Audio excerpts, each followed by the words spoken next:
They always say, heartbreak makes you weak. That when someone you love betrays you, you break apart, you collapse, you cry until you can't breathe. And maybe that's true for some people, but what if I told you? Heartbreak doesn't always destroy you. Sometimes it rebuilds you.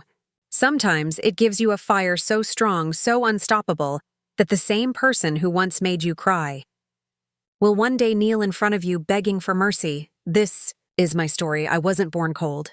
I wasn't born calculating or sharp like a blade. No, I was soft, gentle. I believed in kindness, in love, in trust. My heart was like an open book, and I truly thought the world was just as pure as I was. And when he walked into my life, I thought I had finally found the one person who would never hurt me. His name was Adil. Adil wasn't just charming, he was magnetic. He had that rare quality, the kind that pulls everyone in, without him even trying. He could walk into a crowded room and suddenly every eye would turn toward him.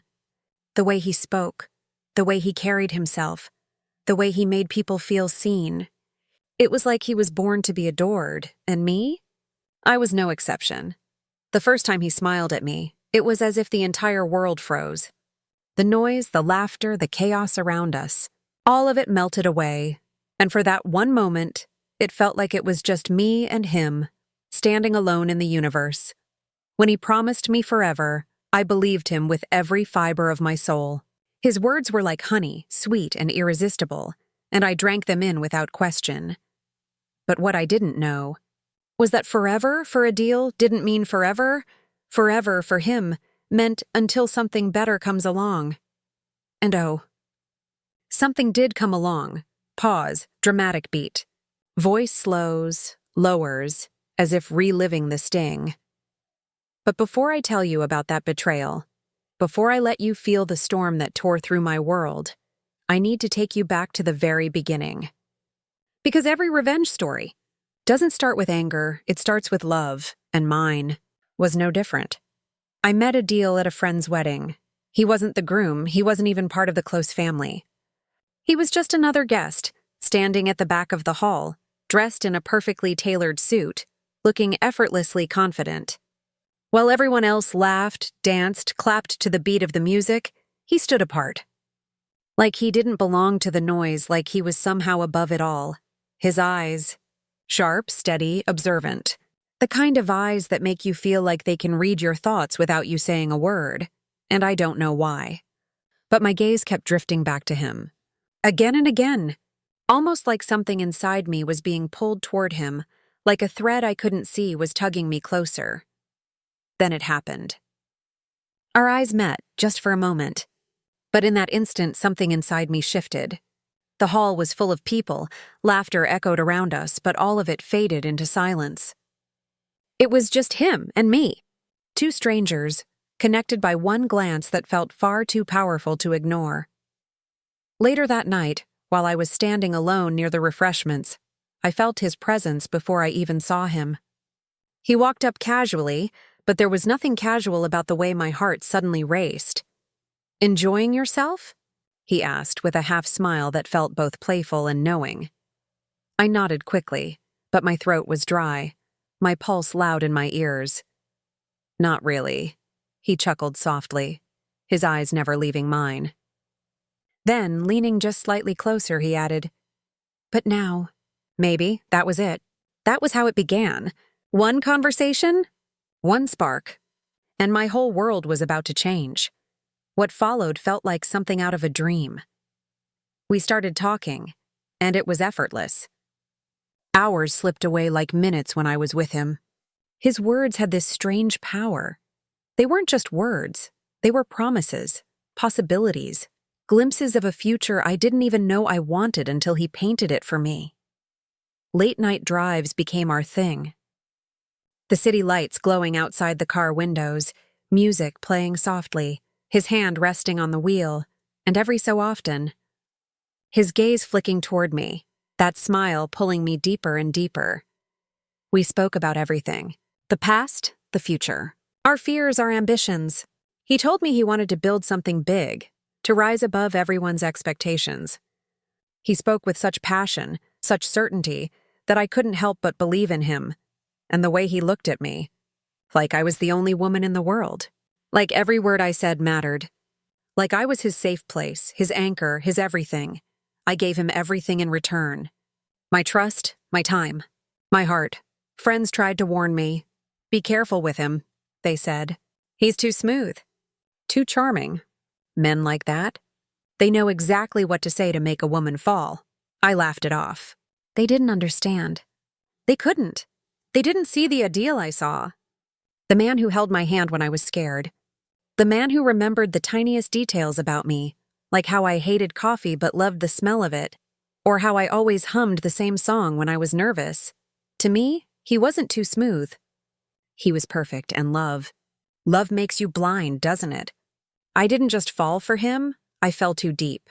Narration slows, voice heavy with foreshadowing.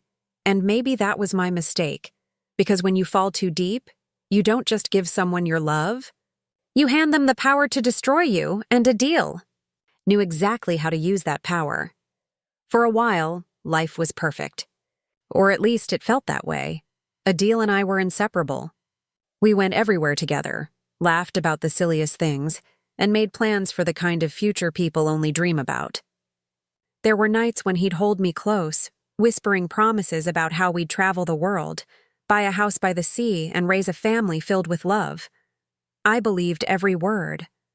But life has a way of revealing truths in whispers, small hints, tiny cracks that you don't notice at first, until one day they're too big to ignore. At first, it was little lies. He'd tell me he had a meeting that ran late. But something about the way he said it didn't sit right. He'd get phone calls and step out of the room, lowering his voice so I couldn't hear, and sometimes I'd catch him quickly deleting messages the moment they appeared on his screen. My heart noticed before my mind did.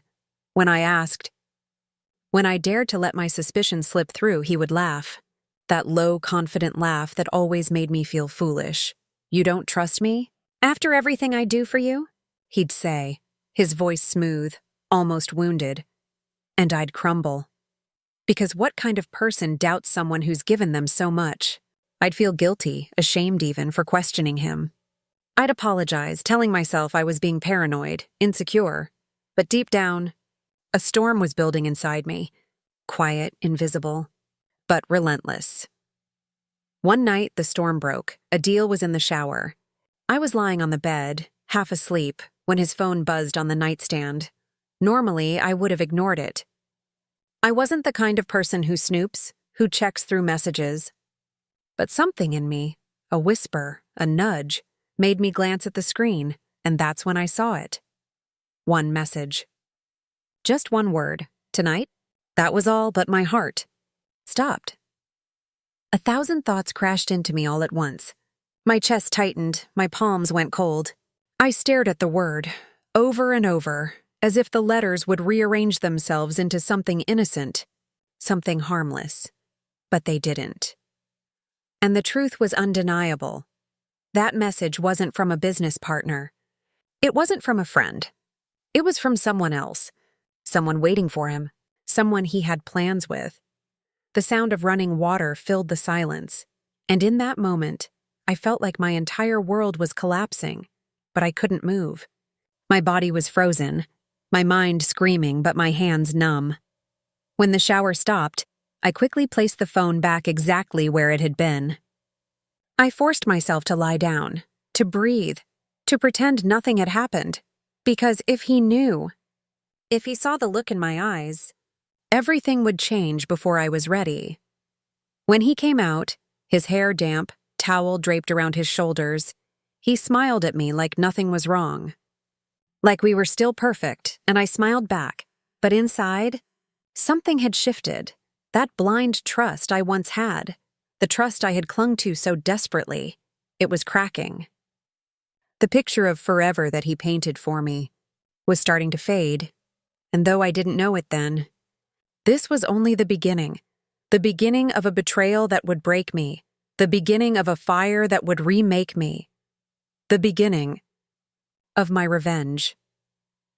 It didn't take long before the truth hit me like a storm.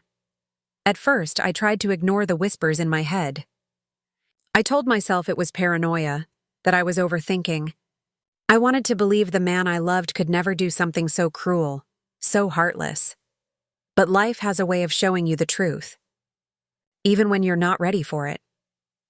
It was an ordinary evening when my phone buzzed. A message from a friend. At first I smiled, thinking it was something casual. But then I read the words, "Isn't this a deal?" Attached were pictures.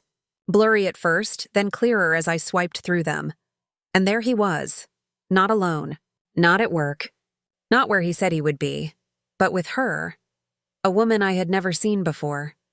Tall, beautiful, confident in a way that made my stomach twist. She wasn't just someone he knew, she was someone, and the way he looked at her. It was the same way he once looked at me, the same softness in his eyes, the same attention, the same smile I thought was mine alone. My heart sank. My mind screamed. But still I whispered to myself, maybe it's innocent. Maybe I'm overreacting.